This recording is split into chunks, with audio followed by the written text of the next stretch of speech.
Përse jam unë kundër protestave që Partia Demokratike organizon rregullisht pas një rezultat? Si duhen bërë? Në inceneratorin e Sharës. Atje protestohet 24 orë, si kur tha Gjingjoni. Në SPAK, të gjithë ambasadave ju dërgohet relacioni, listë pagesat. Si tha Rama, tak, të gjitha këto të afishuar në një spot publicitar 30 sekonda dhe paguhen edhe mediat ndërkombëtare.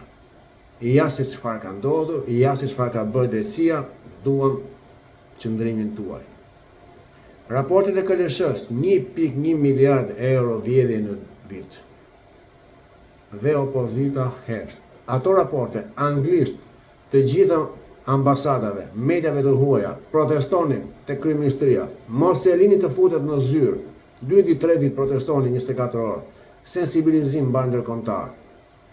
Apo keni marrë unë i pare edhe jeni të kënaqur me aq? Mua, prandaj s'ma mbyllni dot gojën, se ju njoh mirë dhe nuk ju besoj që nuk jeni dhe ju pjesë e asaj çorbe, ku keni ngrënë një luk çorbe të prishur, edhe villni për jetë. Mjafton që ju falet pushtetin vendor dhe parlamentin, dhe uratë më të bukur nuk ishte se çfarë t'i bënit narkoshtetit.